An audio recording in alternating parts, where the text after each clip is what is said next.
Nel nome del Padre, Figliolo, Spirito Santo. Amen. Such a separation.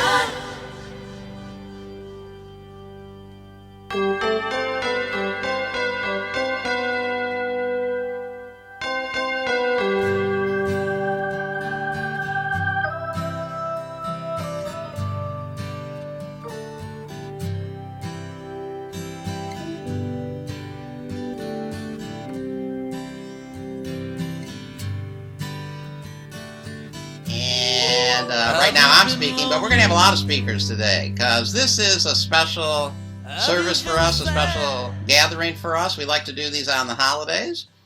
We call them our Community Voices gatherings, and we have asked 6 people. 5 of them are Community Miracle Center ministers, and one of them is a minister in training. And this will be the first time that he's had the opportunity to address the community. So really excited and happy to have all these speakers share with us about Easter, resurrection, and A Course in Miracles, and whatever else Holy Spirit feels guided to have them talk about. Okay, so I'll remind our speakers that we ask you to please, keep track of your time. Limit yourself to 7 minutes. I will, if you speak over, I'm going to have to interrupt you and stop you because we don't want this Easter service to extend too long.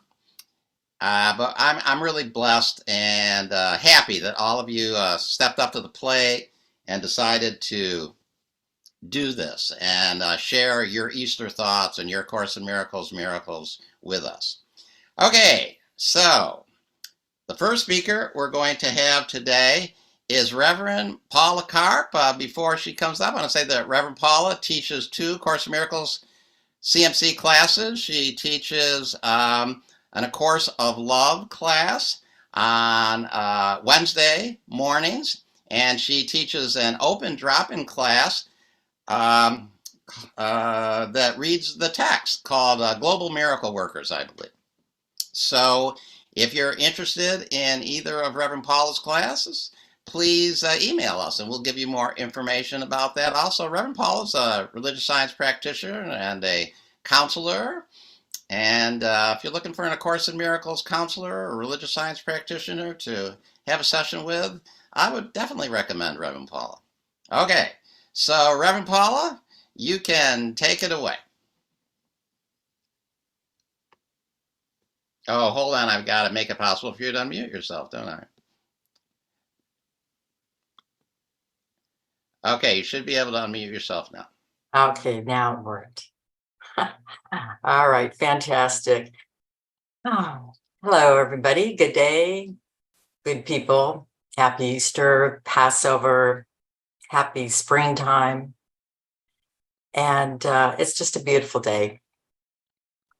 And today I thought I would share with you memories of past as a child and celebrating the Holy Week, this time of remembrance. As a child, really wasn't aware and awake to what was going on. I just knew I was having a lot of fun, waking up in the morning to chocolate bunnies on the table, on the fireplace mantle, and that's always enjoyable as a child, and spending time with the family, painting eggs, hard-boiled eggs, using the food dye and decorating the eggs. And even though I don't think we were necessarily aware of the meaning of all that, it was an enjoyable family time, beautiful time. And then we would give the eggs to our parents and, out of sight, out of mind. And later they would hide them. And of course, we didn't know that it was the parents that were doing that. Family and friends would come over, and we always had a wonderful feast, buffet of food and abundance. And And there was just a beautiful sense of cheer, joy, happiness, and gathering in community. And as children, innocence of children, we just went with the flow, just the flow of the energy of that love, that joy, that peace. And I think it's a beautiful tradition. I think it's great. And I think, though, it's evolved, of course, as we get older, and then we realize what the meaning is behind it. And the symbol of an egg, for instance, you know, the symbol of new life and rebirth, and that's been recognized for since the 13th century. I looked it up. The first recorded painted egg, that long ago. And, you know, in different parts of the world. I also found it interesting looking up this tradition that in some parts of the world, they believe that the egg was the symbol of the beginning of the world. Even that too. So there are a lot of stories that have emerged in different societies, different communities, different religions. And, you know, it's quite wonderful growing up and learning about all of that and meeting many different families and friends, and especially in my travels, having the opportunity to celebrate holidays, holy days, Passover and Easter and other holidays with many people here in the US and abroad. So I feel very blessed to have had that experience, and it continues on. And then I also want to touch on the fact that as many people interpret the crucifixion about the symbol of persecution in the last days of Christ, of being betrayed and the suffering and all that's going on with that. But with A Course in Miracles and New Thought in general, it isn't about that. It's about whatever's going on in life, that we go through the appearance of it, but it's about the old way being crucified to something new, the rebirth of love and peace and miracles and healing. But the miracles are revealing what is naturally existence. We're not the body. We're not this physical body.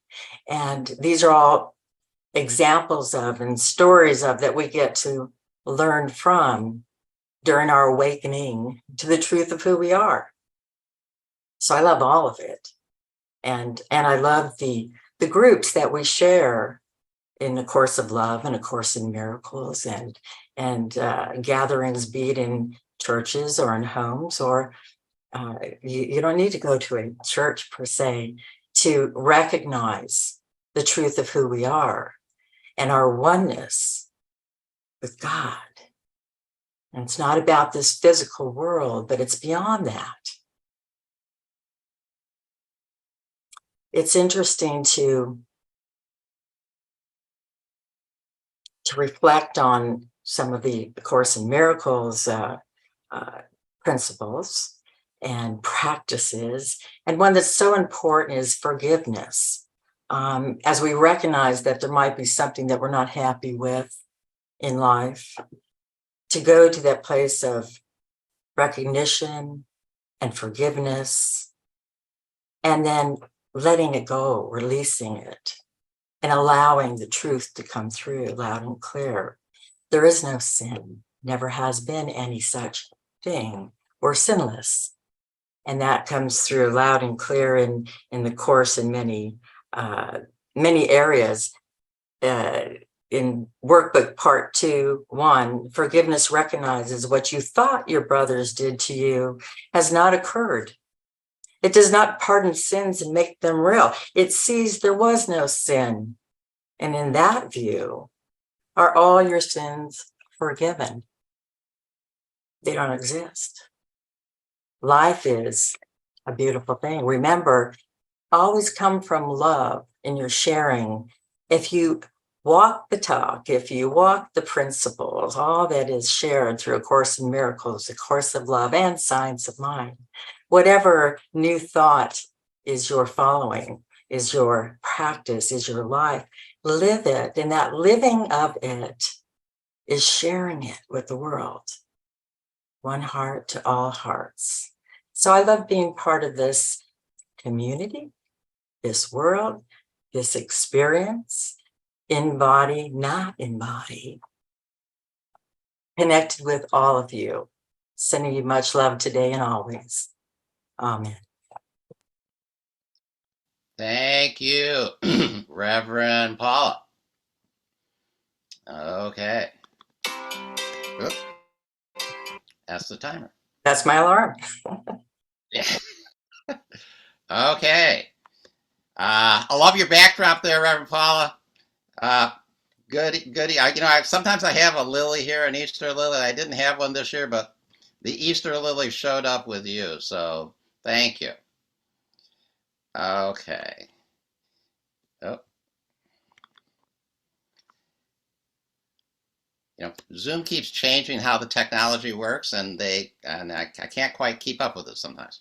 Okay, so thank you, Reverend Paula, and you got pinned. I got to figure out how to remove your pin. Remove pin. There we go. Okay, very good. Okay, so our next speaker is our own Reverend Rudy Colombini. Reverend Rudy Colombini's been with Community Miracle Center for, gosh, I don't know, 30 years? Something like that. Maybe more. He currently teaches 2 classes for Community Miracle Center as well. He teaches our Tuesday evening A Course of Love class, and then he teaches his long-standing Saturday text A Course in Miracles reading class, which he calls Miracle Lyrical Insights. And he is going to speak, and he's going to sing for us today, too. So, Reverend Rudy, let me make it possible for you to unmute yourself, and then you can take it away. Hello and good morning and happy Easter to everyone. And I make my life available to all of you.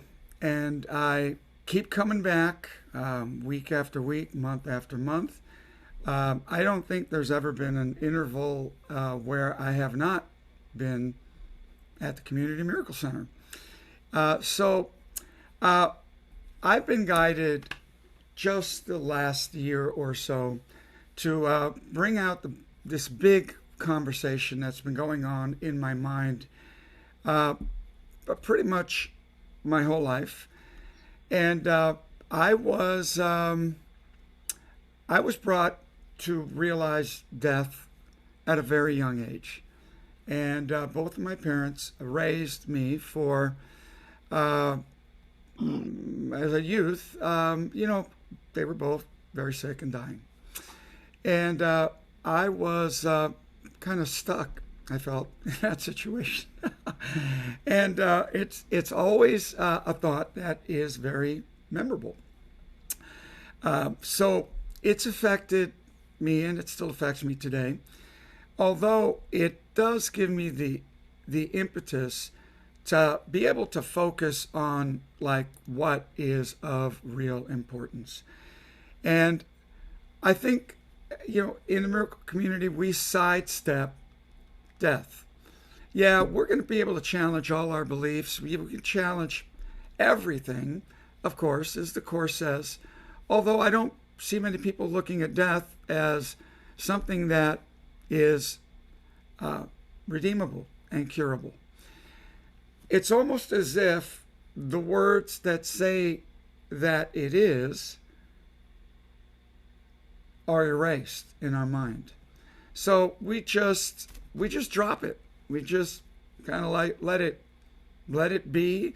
I see the words, but I don't really believe what it says.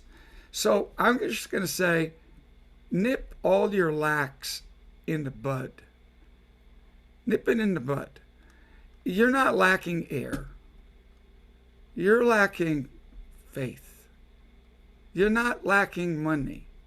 You're lacking faith. And more than anything, you're not lacking life. There is no death. There will be no death. So, super important to bring all your beliefs to question. My point this morning is to introduce my song, which is, if there's anything that I could give you as a perfect gift. And my perfect gift to you is entertain the fact that you don't have to die. You don't have to die ever. So again, if I could be your Mr. Tambourine Man, if I could be your Pied Piper, if I could sing to you and really get across that dying is an option. I am responsible for what I see. I choose the feelings I experience. I decide upon the goal I would achieve. And everything that happens to you, you ask for. And you get it. So here we go. I'm very proud of this song because I play it among classics. And that's when the lighters come out on my song. Thank you very much. Humility. Here it goes.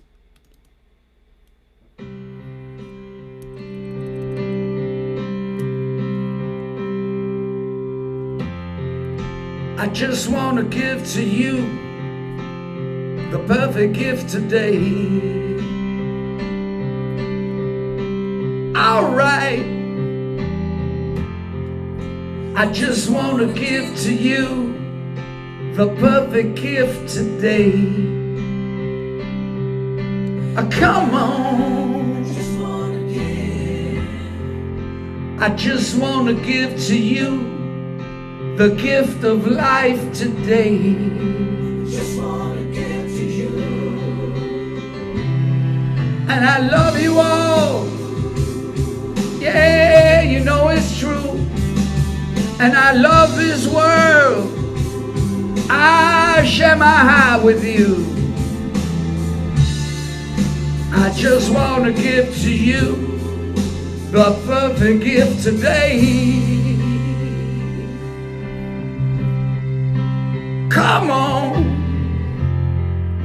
I just want to give to you the gift of peace today. That's right, listen to me. I just want to give to you the gift of trust today.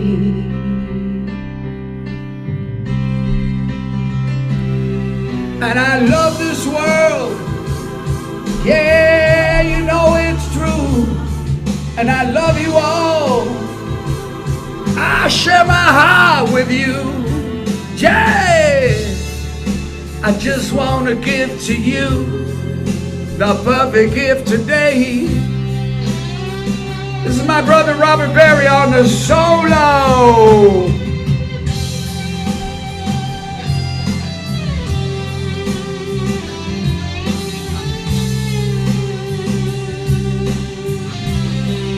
Come on,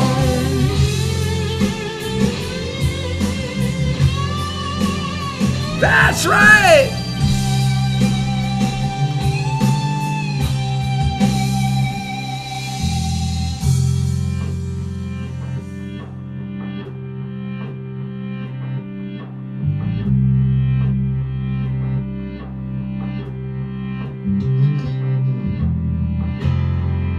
I just want to give to you the gift of joy today.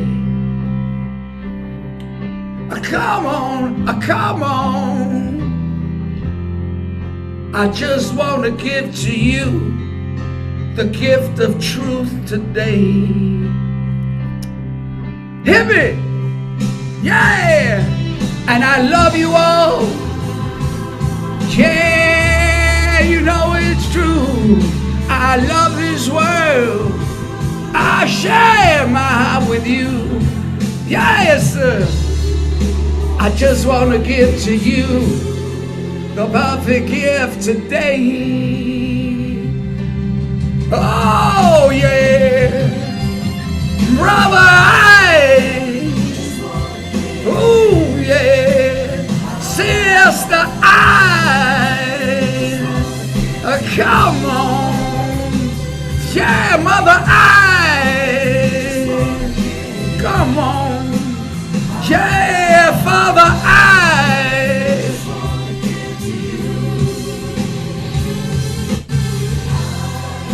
I just want to give to you the perfect gift today.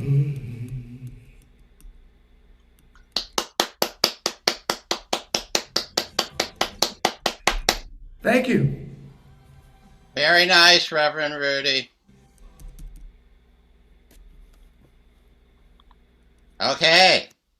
Thank you, Reverend Rudy. That was great, and you look great in the yellow. It's a great image. Thank you, and you did a great job with the song. Thank you for sharing that with us.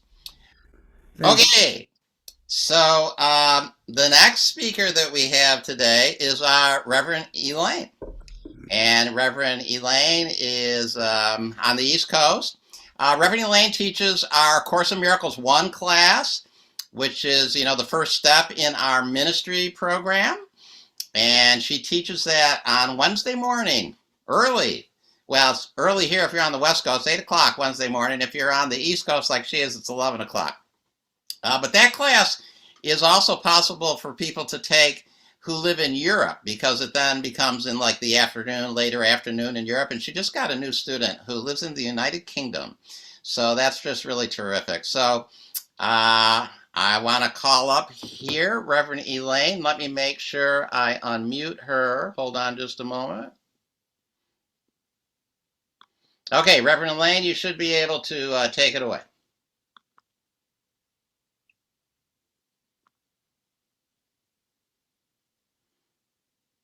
You have to unmute yourself, Elaine.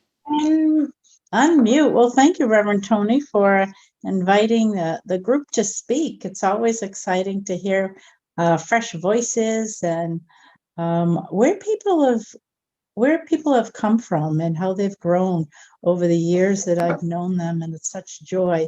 I appreciate the hats, because I ran in my bedroom and I grabbed my hat because I grew up. Everyone wore hats to church, especially on Easter. My mother was so proud of us. There were 7 of us, and she'd line us up and everybody would have their hat. No matter how poor you were, somehow you had the little worsted woolen coat with the gloves and the pocketbooks and the shoes. And of course they passed them along, so you didn't, everything was shared, but it just reminded me of my innocence and growing up in a family that grew up with values of family and staying together and eating meals together, and grandparents upstairs and uncles on the 3rd floor, and always having generations that joined in celebration. So thank you for that reminder. But today I was really moved to talk about our value. When I closed my eyes, when you asked me, would you like to speak? I'm like, all right, Holy Spirit, what is it that our group needs to hear? And he said to me in a quiet voice, I want to tell you about your value. Because oftentimes we persecute ourselves. But as you teach, so shall you learn. And is that what we want to teach ourselves? I have a very good friend. We sit down to breakfast once a month, and she said to me, everything's going so well. And she gave me a whole litany about how things are going well. I said, well, that's wonderful. And she says, well, let's not exclaim too loudly. Why? Because the other shoe's going to drop. I'm not sure, she said, that I deserve to be happy. What a strange thing, but I don't think it's unusual.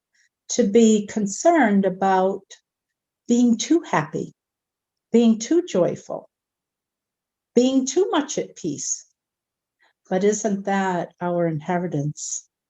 Jesus tells us throughout the course that you are love, you are purity. You deserve this. You deserve to know that you're healed. And there is nothing that he would withhold from us. There is no aspect of our lives where we need to accept persecution. You are not asked to be crucified, Jesus told us, which was part of his own teaching contribution. But we're not asked to go through what he went through. You are merely asked to follow my example in the face of much less extreme temptations to misperceive and not to accept them as false justifications for anger. Believe with me, Jesus told us, and we will become equal as teachers.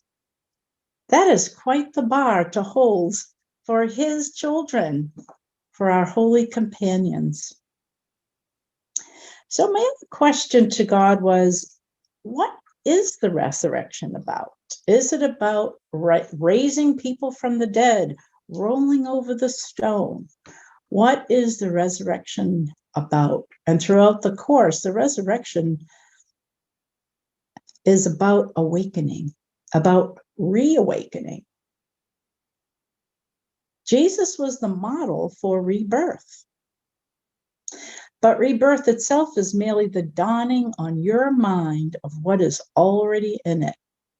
And God placed it there for us. It doesn't exist outside of us somewhere. It's not something we have to search for, but it is truly ours forever.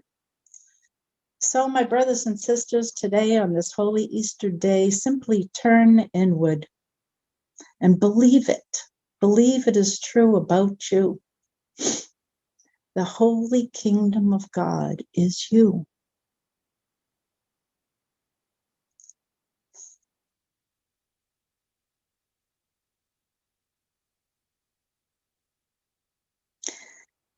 On this beautiful day today, take the time to remember your worth and put aside all ideas of persecution or anger and open your hearts to the holy reality that you are one with God.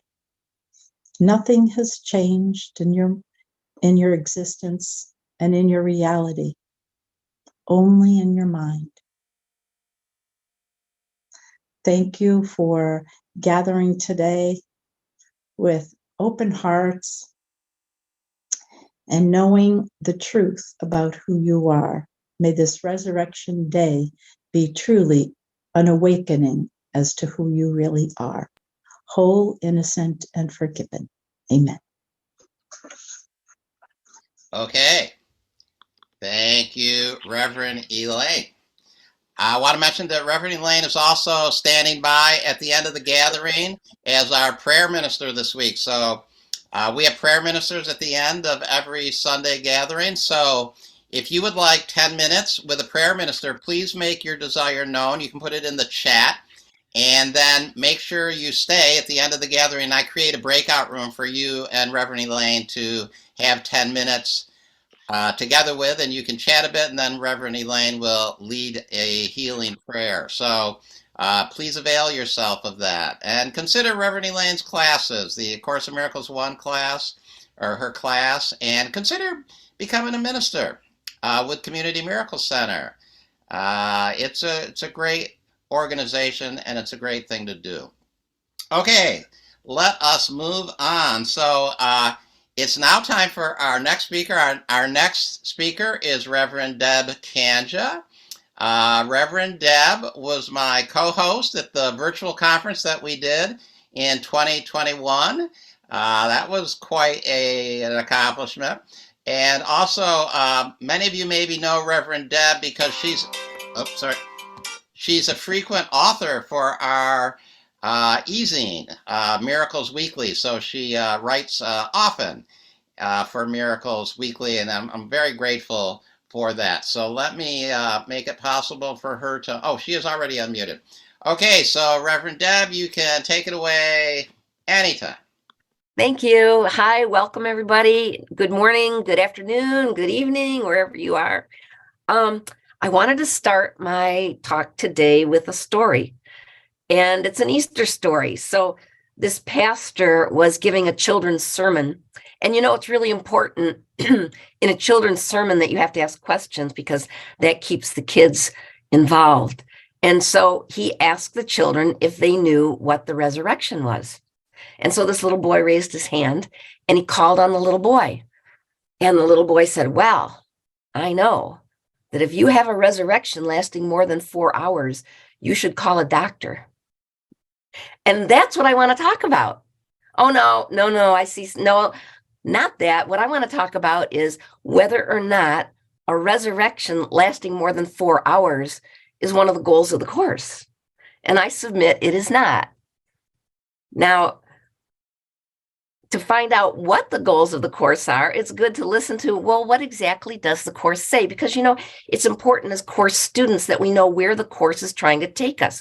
What is its ultimate goal for our studying of this course? So one of the things that the course says it is not, is it says it is not the goal of the course to bring us grace. So that's beyond the course.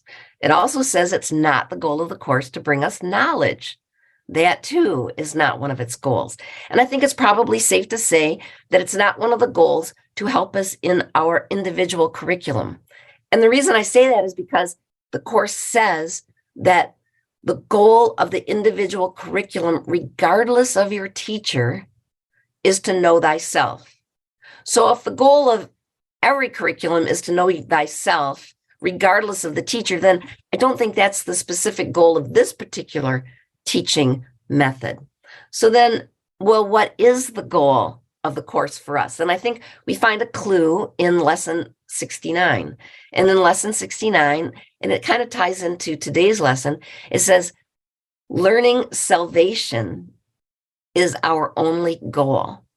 Now, interestingly, it doesn't say attaining salvation. It says learning salvation is our goal. And what's interesting about that is, there's a lot in the course about teaching and learning. Of course, Helen and Bill were professors, and Bill in particular, he had a lot of difficulty with this role of being a teacher. And so there was this time when Jesus was speaking to him about that and told him that all a teacher need do to guarantee learning is to increase the motivation for change in the learner. And so I submit that what the course is trying to do is to increase our motivation for change. And so what is it using to increase our motivation for change? It's using the promise of peace, joy, and happiness. And then what is the symbol of peace, joy, and happiness? It's the resurrection. Now, attaining peace, joy, and happiness, I'd say, is not the goal of the course. That is what it's using to motivate us to want to learn something that will get us there. So the question is, okay, what is that? What's it trying to motivate us to want to learn? And that, I think, is found in lesson 158. And I'll read you what it says. It says, there is a vision which the Holy Spirit sees because the mind of Christ beholds it too. This is beyond our goal. One more thing that's beyond our goal. For it transcends what needs to be accomplished. So we don't have to worry about that part. But what it says is our concern is with Christ's vision. This we can attain. So our goal then, our goal as students of the course is vision. Now, we don't need vision in heaven because that's all beingness. And I think it's safe to say that we who are here obviously aren't there yet. And it's true that the course says that we might at any moment be able to be there. We might get it upon reading the course. We might get it, upon death. But for most of us, it's going to be a longer path, a longer, slower path to salvation. And that means it's a longer, slower path to the resurrection. And that's why I would say that we are here in the natural, here on the earthly plane, here in the three-dimensional world. Because, my friends, I like to say that this is resurrection boot camp. And my son was in boot camp. He was in Air Force boot camp, and he's a very bright kid. And he figured out very early on that all of boot camp is a mind game.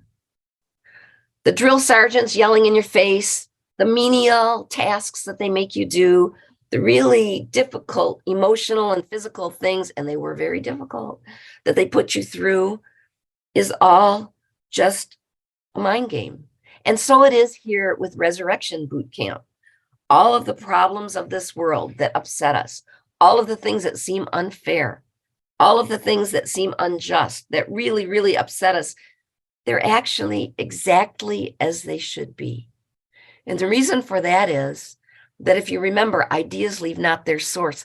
And this world was created from the tiny mad idea of separation. All of the things that we see in the world that upset us, they are all symbols of separation. So what that means actually is when we see all of this injustice, it's actually as it should be. If it's following the tiny mad idea of separation, the world is just doing its job. That's its job, is to symbolize separation. And our job is to recognize it's just a mind game. So the Course in Miracles tells us that the Holy Spirit can find a different meaning for all the symbols, or all of the symbols that we have made in this world. And so that's why I like to think of this world as resurrection in the making, designed to teach us vision.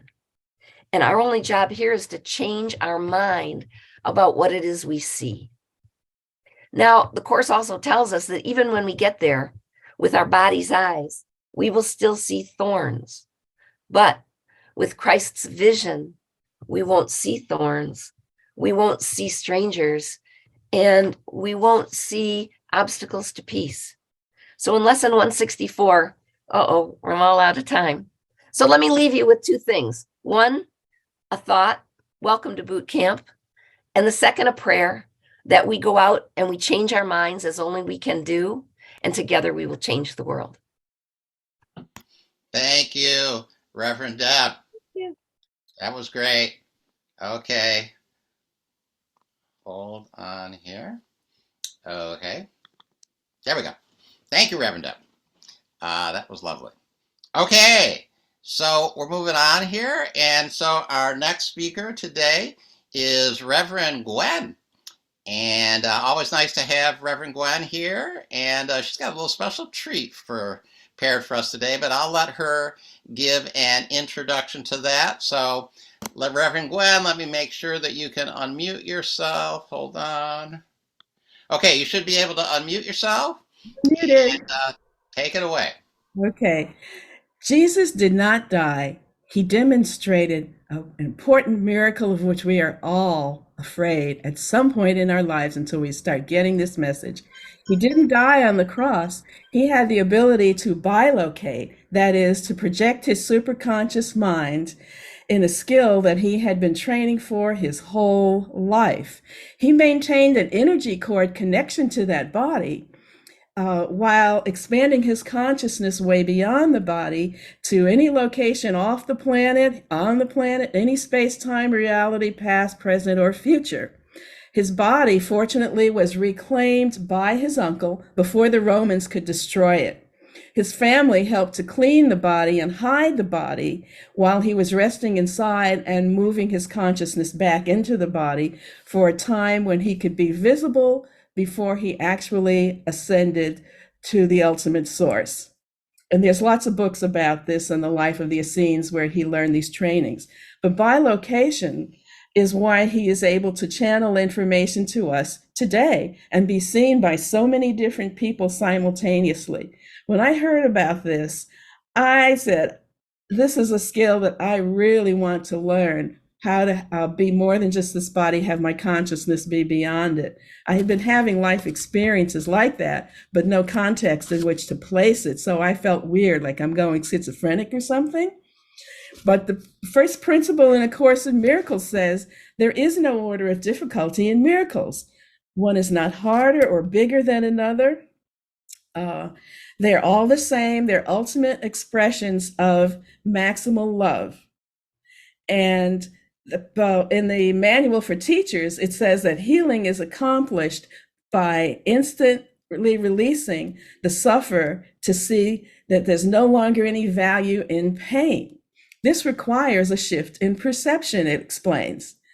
And sickness is of the ego mind and has nothing to do with the body or the supreme consciousness that we all have access to. So bilocation is such a shift in that perception, and I'm going through trainings for that. It means to be fully awake and to have our consciousness out there so that we perceive that we are unified in that energy of quantum field. Yeshua demonstrated that there was no purpose to pain, sickness, or suffering.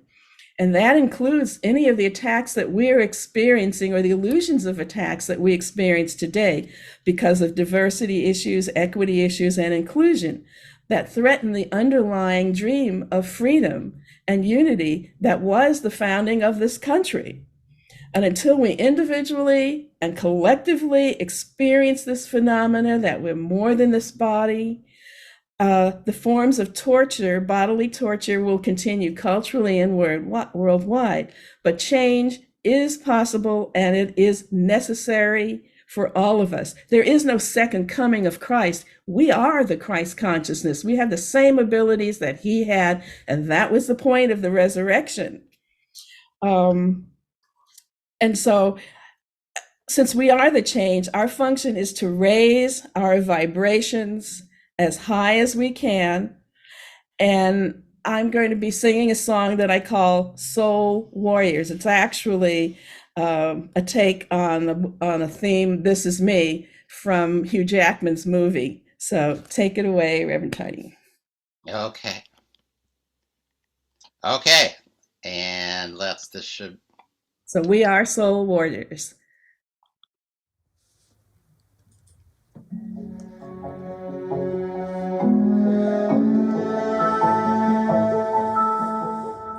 I'm not a stranger to the dark. Hide away, they say. No one will want your broken heart. I learned to be ashamed of all my scars. Run away, they say, 'cause we don't love you as you are. But I won't let them break me down to dust. I know that there's a place for us, for we are glorious. When the darkest words want to shut you down, God's gonna send a flood, gonna drown them out. I am brave, I am bruised, I am who I'm meant to be. This is me, look out, 'cause here I come. And I'm marching on to the beat God drums. I'm not scared to be seen, I make no apologies. This is me.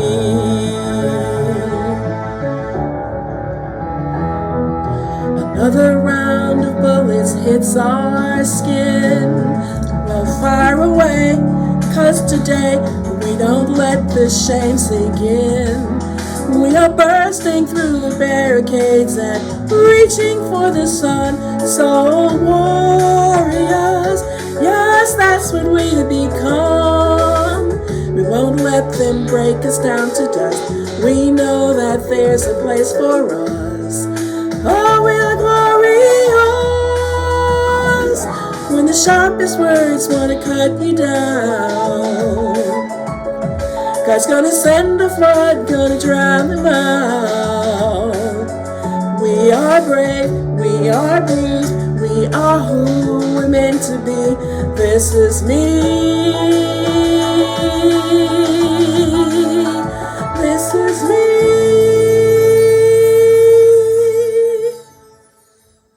Thank you. Okay. Okay. So let me. There we go. Okay, so we have one more speaker, and I'm very, very happy to have him speaking today. He's not a CMC minister yet. He's in our minister in training program, and he started ACIM 2, which is the second year, in January. And so he's in month number 4. It's Lucky Ramos. His name's actually Luciano, but he goes by Lucky. And I connect with Lucky every day, along with his lovely wife, Sharon, many days, and we do the lesson of the day together. So, very happy to have him here today to participate in this Community Voices, and I'm very honored to be his lesson partner. He's a wonderful energy, and I'm very excited about his participation with the Community Miracle Center and him becoming a CMC minister at the end of the year. So, Lucky, let me, there you are. Let me, oh, you can unmute yourself because you're a co-host. Okay, so take it away, Lucky. Hey, dear ones. So as I was, preparing for this, I looked up resurrection. The original edition refers to it 39 times. Whoa, okay. And out of curiosity, what about crucifixion? 78 times. I was sitting in the parking lot at church today going, man, what is it that the one mind of God would say to itself? What is it that love has to say to love? And the obvious answer is nothing.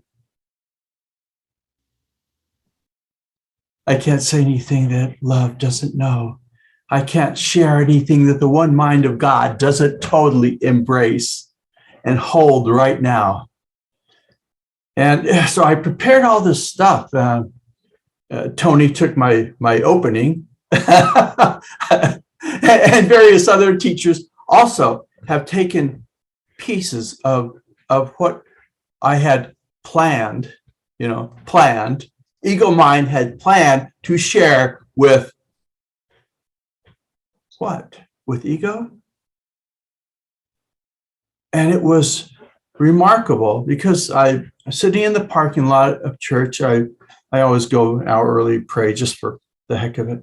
But I opened up Facebook, and there's Reverend Roxy, and she has posted lilies, the lilies of forgiveness portion of A Course in Miracles. And it hit my heart. So, and I'm going, Holy Spirit, what? Is this, this is a totally different direction than I was going. Oh, okay. So be it. I popped open chapter 6, section 1, number 6. You have reacted for years as if you're being crucified. What is the problem with the world? Billions of scenarios of I am a victim. I'm a victim of what? I'm a victim of the world. Of course, students know right away, I'm not a victim of the world I see. And I have all these places in the back of the book marked. What is the world? The world is false perception. The world is false perception. It is born of error, and it is not left at source. And big thing here. It will remain no longer than the thoughts which gave it birth are cherished. I was reminded of all these beautiful teachers of God that upon the depths of hell, I hate this world. I don't want anything to do with this. I reject it. I am so done with this, close to pulling, the trigger. And then they have this miraculous experience of the truth.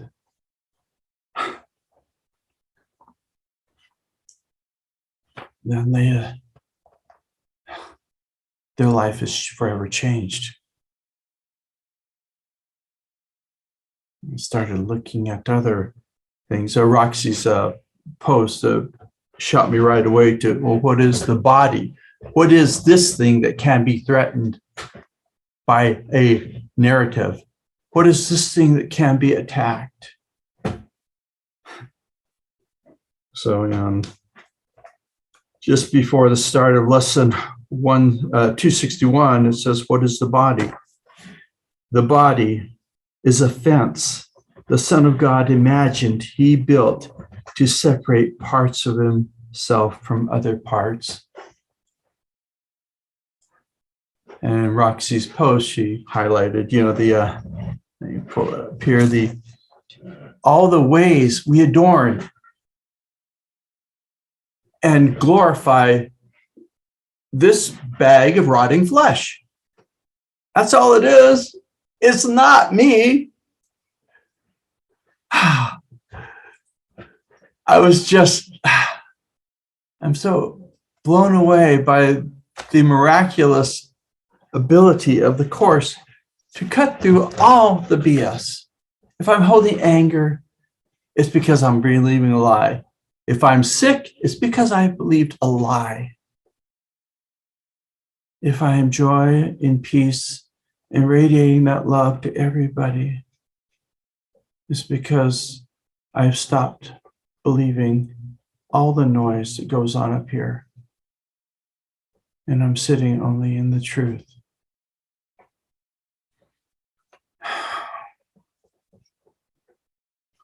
In chapter 10, section 739, Jesus says, the resurrection is the complete triumph of Christ over the ego, not by attack, but by transcendence. He further goes on to ask the question, would you join in the resurrection or the crucifixion? Those are only choices here. Nothing else. I don't know about y'all, but let's resurrect together. Let's leave this hologram of separation.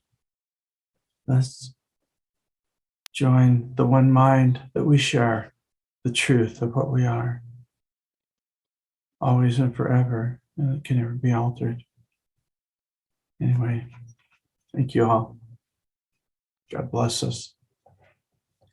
Thank you, Lucky. That was wonderful.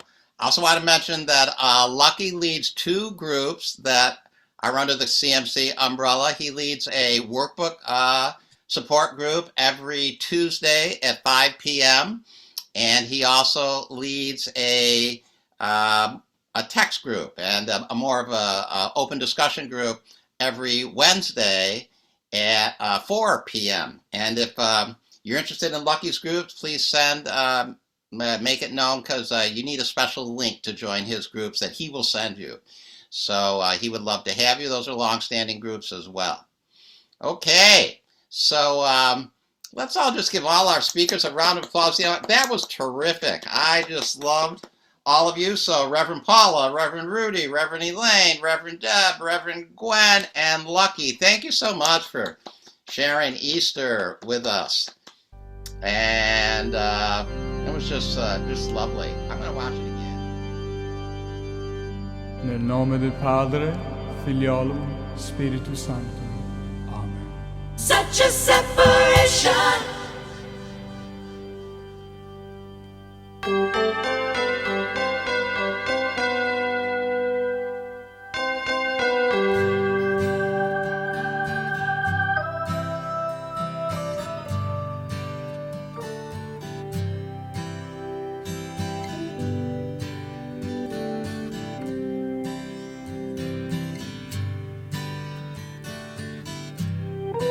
Have you been lonely? Have you been sad?